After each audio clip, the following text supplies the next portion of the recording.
Guys, देख रहे हैं आप। मायावती ने आगामी चुनावों में बिना किसी गठबंधन के चुनाव लड़ने की घोषणा करके कई राजनीतिक पार्टियों की उम्मीदों पर पानी फेर दिया है। लेकिन मायावती के इस फैसले से राजनीतिक जानकार भी चौंक गए हैं। इसकी वजह ये है कि 2007 के बाद मायावती की पार्टी का ग्राफ जो है वो लगातार गिर रहा है। ऐसे में अकेले चुनाव लड़ने की रणनीति मायावती ने क्यों अपनाई है? उन्हें तो इस वक्त गठबंधन की जरूरत थी, लेकिन फिर भी उन्होंने अकेले चुनाव लड़ने की घोषणा कर दी है। इस पर भी सवाल उठ रहे हैं। देखिए, पिछले 8 साल में बसपा से राम अचल राजभर, लालजी वर्मा, ब्रजेश पाठक, इंद्रजीत, सरोज, मिठाई लाल भारती, स्वामी प्रसाद मौर्य, दारा सिंह चौहान, ब्रिजलाल खाबरी, नसीमुद्दीन सिद्दीकी और धर्म सिंह सैनी जैसे नेता पार्टी छोड़ चुके हैं। बता दें कि 2007 में जब बसपा की सरकार बनी थी तो ये सभी मायावती के नवरत्नों में से एक थे, मायावती के नवरत्नों में शामिल थे। लेकिन 2014 के बाद सभी एक एक करके पार्टी छोड़ते गए। वहीं 2007 के बाद मायावती की जन आधार में भी भारी कमी आई है। 2007 में बसपा का वोट परसेंट 30% से ज्यादा था, जो 2022 में 12% के पास पहुंच गया। लेकिन अभी भी सवाल वही का वही है कि आखिर मायावती ने सब कुछ जानते हुए इतना बड़ा फैसला क्यों लिया? इस पर राजनीतिक जानकारों का ये कहना है कि मायावती बिना सोचे समझे कोई फैसला नहीं करती। शायद मायावती को ये एहसास हो चुका है कि गठबंधन करने पर बसपा के कोर वोटर सहयोगी पार्टी को वोट कर देते हैं, लेकिन सहयोगी पार्टियों का वोट बसपा का हिस्से में नहीं आता है।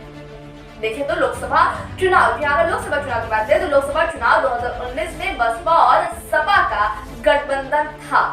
लेकिन चुनावों के बाद मायावती ने यही आरोप लगाते हुए खुद को गठबंधन से अलग कर लिया। देखें तो 1993 के बाद बसपा अभी सबसे बुरे दौर से गुजर रही है। पिछले 3 सालों में 3 बार पार्टी संगठन में फेरबदल हो चुका है।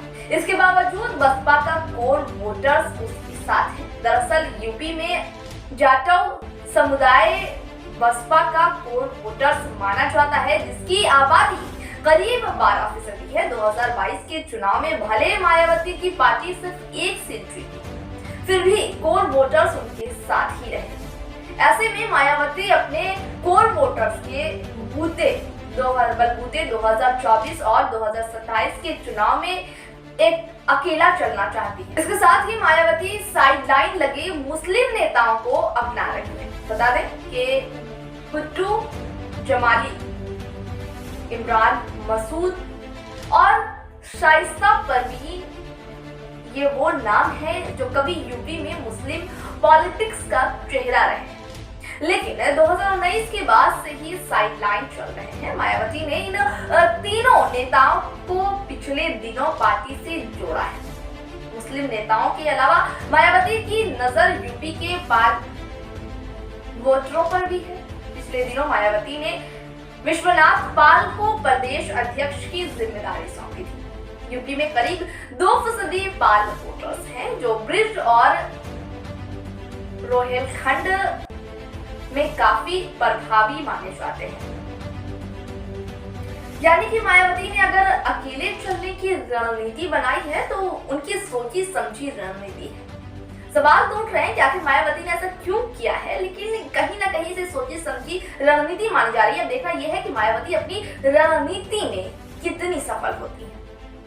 फिलहाल ये रिपोर्ट यहीं तक थी। इसी तरह की रिपोर्ट के साथ फिर होगी आपसे मुलाकात। लेकिन जाने से पहले कहें कि हमारे चैनल को सब्सक्राइब करें और खबरें आप तक वक्त से पहुंचे, क्योंकि खबरें देर से पहुंचने का कोई मतलब नहीं होता, खबरें वक्त पर पहुंची।